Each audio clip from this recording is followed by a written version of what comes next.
Assalamu alaikum. Bismillah ar-Rahman ar-Rahim. Alhamdulillah. Ashhadu an la ilaha illallah wahdahu la sharika lah wa ashhadu anna Muhammadan abduhu wa rasuluhu amma ba'd. Brothers and sisters, let me tell you something.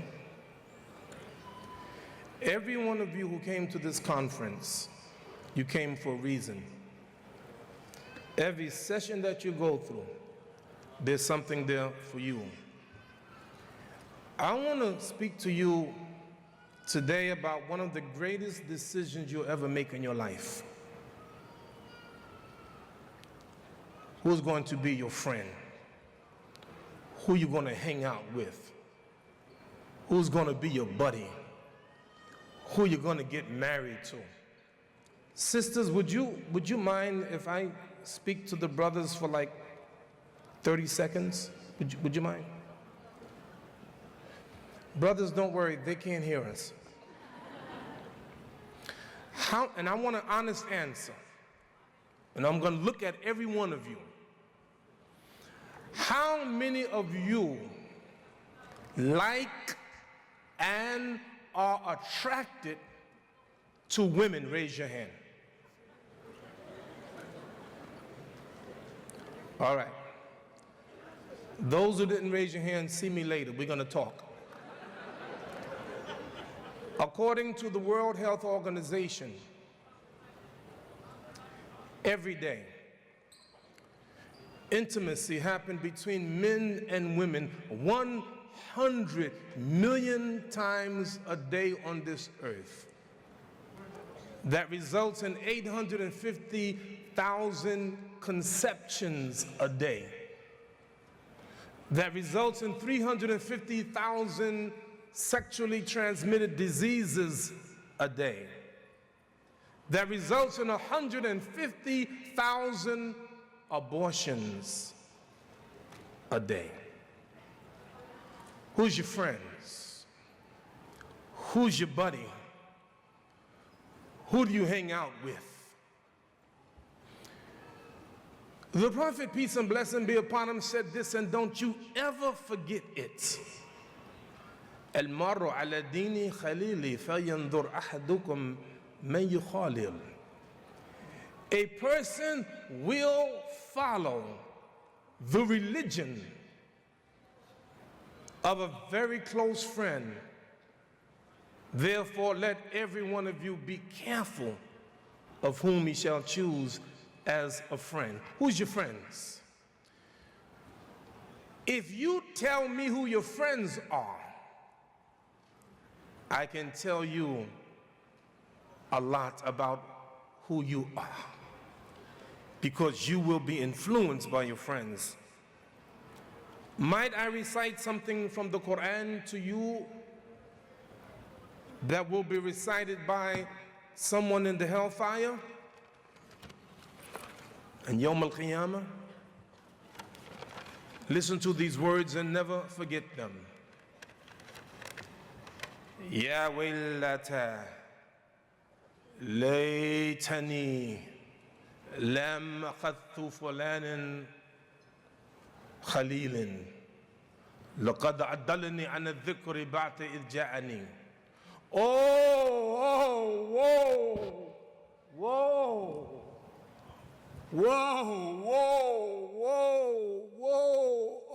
shame, woe to me, Would that I had not taken such a person as a friend. They took me away from the reminder after it came to me. Oh, woe is to me.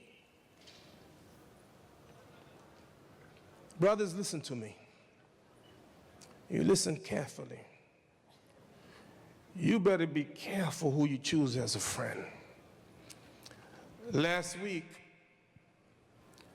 I'm in Phoenix, Arizona, getting on the plane. And I was one of the last people to get on the plane. And I noticed as I walked through first class, wallahi, every person that I saw had a smartphone, an iPad, iPhone that had something just like you have. And as I went through the plane, I'm looking, everybody busy on the phone. There's an imam, I love him. I have the same debate with him every year. He's probably at the conference, I'm sure he's here, and he would tell you. And you know what we debate about? This imam, I love him, he's smarter than me, he has more taqwa than me, he has more everything of me of good. But there's one thing that this imam does not have. He doesn't have a computer. I said, Imam, you don't have a computer? I don't have a computer. And every year I say, you know, this is going to be the year he's going to get a computer. I said, Sheikh, you get a computer? He said, no. Sheikh, not even a smartphone? No. You don't know this. I was the last one to get a cell phone. I resisted for some reason. I didn't get a cell phone for a long time. I finally got a cell phone. And every time I took out my cell phone, the youth would start laughing. Oh, look at that. So, you know, finally I got a really good smartphone. They're not laughing at me anymore. But I said, Sheikh, don't you know the value of computers? Don't you know you can go on your iPhone and you can get some of the greatest reciters of the Quran?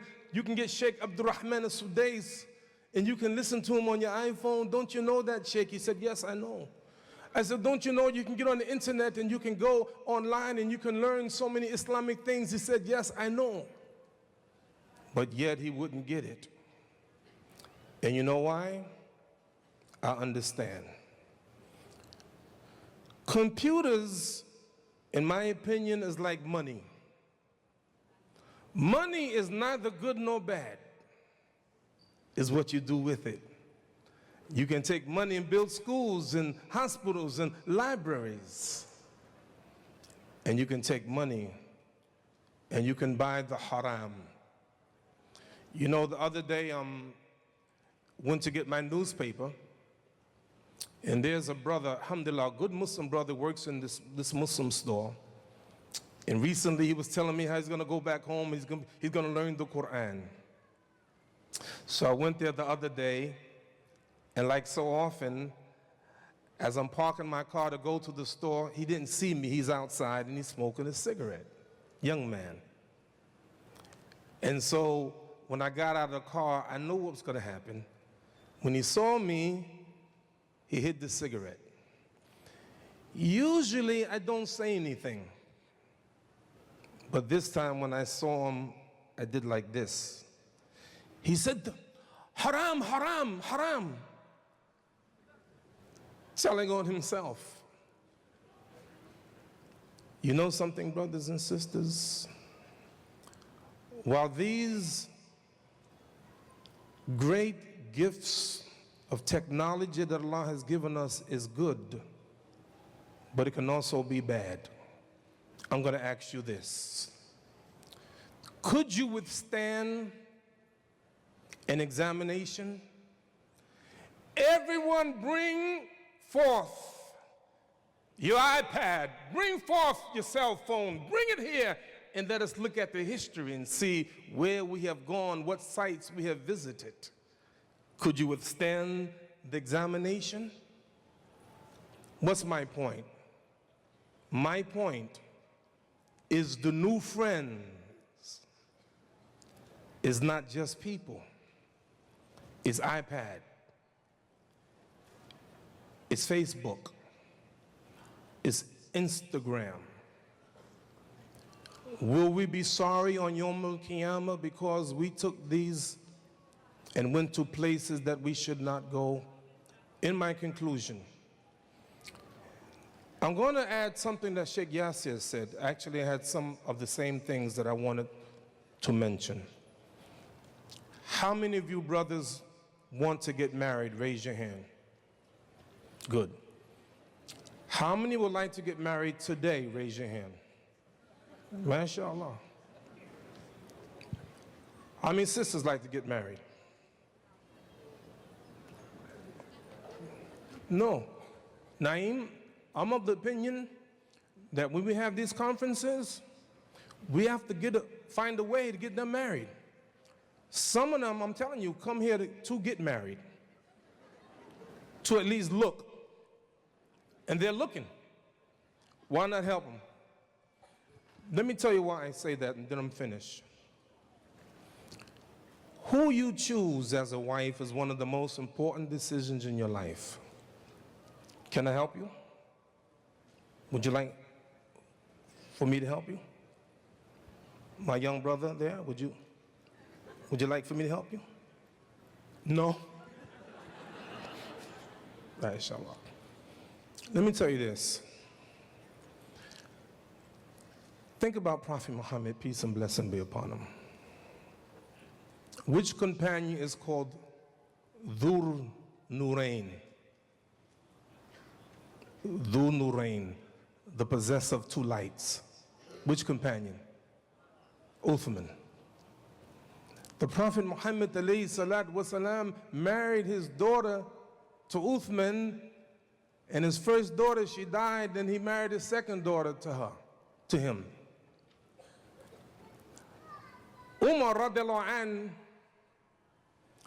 when the husband of his daughter Hafsa died, he went to Uthman and said to Uthman, I'd like to marry my daughter to you. Uthman said, give me a couple of days and let me think about it. And about 3 days later, he said, no, I'm not in the position to do it right now. Then he went to Abu Bakr and said to Abu Bakr, I'd like to marry my daughter to you. And Abu Bakr remained silent, and a few days later, he says, I'm unable to do it. And then the Prophet Muhammad ﷺ, he came to Umar and said, I want to marry your daughter Hafsa. And he married his daughter to the Prophet ﷺ. A few days later, Abu Bakr, he came to the Prophet, came to Umar and said, maybe you were mad because I declined your offer. He said, yes, I was. He said, the reason I declined is because I know that the Prophet had mentioned her, and had the Prophet not married her, I would have accepted your proposal. Now, what do you learn from this? What do you learn? What do you learn from this? One of the lessons that you learn is that it was Umar getting his daughter married. It was the Prophet getting his daughter married. Wait a minute, what are you saying? You saying arranged marriages? Is that what you're saying? Not quite, but I can tell you the truth. We have choices and we've been messing them up by ourselves. My point is, brothers and sisters, and my conclusion is that we have to make better choices of whom we marry. Allah gives us a hint in the Quran, finally. The Prophet said, La nikaha illa biwali. There is no marriage without a wali. Sisters, be careful. 95% of Muslim children go to public school. Who are your friends? Sisters, can I tell you who's in the public school? Bubba and Slick. Yeah, you met them. Salaikum salam, sister. And they're going to try to rap to you.